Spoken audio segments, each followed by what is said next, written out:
So guys, if it's your first time here, kindly show me some love by subscribing to this channel. So in today's video, we're going to look at what Maponga is speaking and talking about. So Maponga is eloquently and passionately speaking about matters African unity.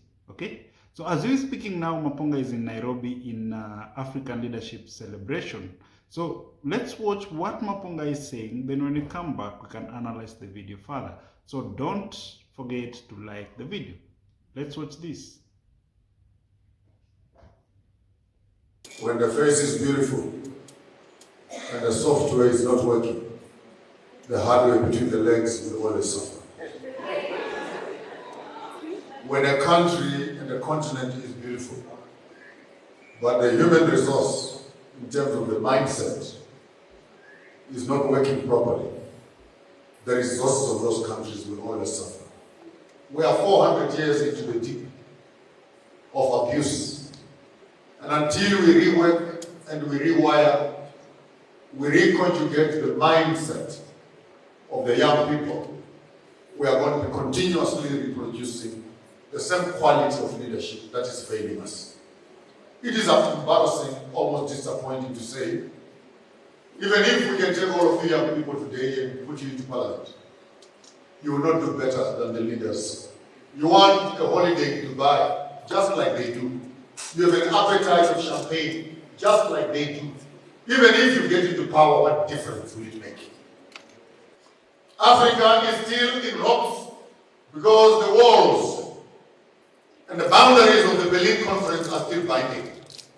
I will say it here on Africa Day 2026, that all African governments are illegitimate because all our boundaries were not designed by us, but by them in our absence. And then you come around today with your limousines and say, I'm the president of. You don't believe in the Berlin Conference, but you believe in the country that Berlin Conference designed. Which marijuana are you smoking? I've always said, and I'll say it again, Africa is our country. Where you are now, it's a province. Tell your president when you get back home, I make a declaration from Nairobi, you are no longer president, all of you. You are now governors of provinces. I make a declaration from Nairobi, we no longer have any presidents in Africa. We have governors in provinces. You who are in protocols and diplomats, next time you meet them, tell them from the cultural village, we don't recognize you, comrades. We don't recognize you. We recognize Africa as our country. When we, as fellow Africans, have now accepted institutionalized colonialism as a way of life, and we think that when we comply with the abuser, they will stop abusing us. There are various levels of abuse you must understand. When abuse starts, you fight. But when it continues, you yield. When it persists, you cooperate so that it does not take too long. But when it becomes institutionalized, you create the environment yourself. This is when a drug addict is no longer buying the drugs, but they are manufacturing the drugs themselves. To drug themselves so that they can remain in the condition of perpetual intoxication. We fail to give our people clean water, good education. I'm not just talking about education because I know the content of the education. We need new curriculums altogether. How can you graduate in Kenya and you don't even know how to make coffee? How can you graduate in Congo and yet you don't know how to make a cell phone? How can you graduate in Zimbabwe yet you don't make a lithium battery? How can you graduate in Nigeria and you don't even know how to process oil?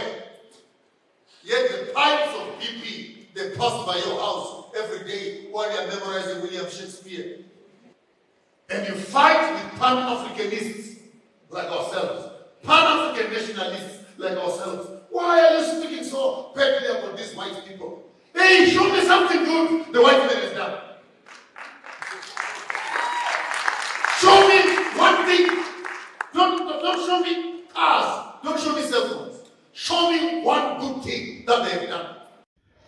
the spirit of our forefathers is alive and well.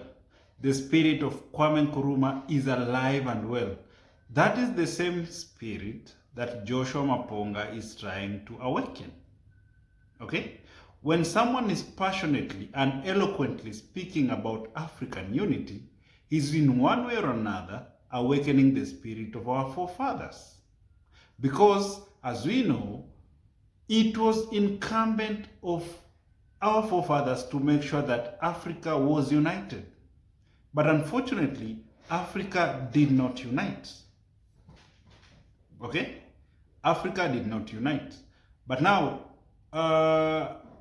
if my memory serves me well, the president of Tanzania, the former president of Tanzania, President Julius Nyerere, was quoted saying the following, that it is incumbent of the now generation to take the baton to another level. Okay? For them, they tried their level best and Africa did not unite. So it's upon we, the generation of today, to make sure that Africa is united. And good things, you see, even though we are blaming some of the leaders within Africa continent, there are some good things that is happening in Africa. Totally good things. Take a good example, what is happening in Burkina Faso. President Traore, who is one of the youngest presidents in Africa, spearheading this concept of African unity, that Africa has to unite, okay? That Africa has to depend on itself.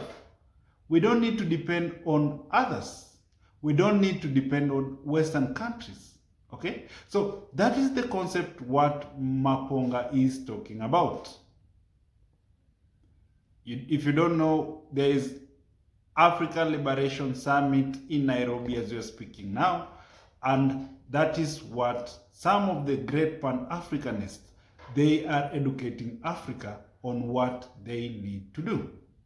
So we as the younger generation, we need to come together, okay? We need to come together and strategize on what we have to do to make Africa great again. One of the things that we have to do to make Africa great again is to unite. It's as simple as that. Africa has to open borders. We have to remove both tariffs and non-tariff barriers, which is acting as a hindrance block towards African development. Good things are happening. Go to the western part of Africa, the Sahel region. Okay? So we have to unite. We have to embrace one another. And I am against what is happening in South Africa, the so-called xenophobia, because that one, in one way or another, is pulling us back to where we were, we as a continent. So brothers and sisters, we have to spearhead this fact that Africa unity is real, that we have to embrace the fact that it is now incumbent of us to depend on ourselves, we as Africans. And if we do that, Africa will compete at a global stage as a serious competitor, not as an underdog. So if it's your first time here, guys, thank you for showing up. See you next time.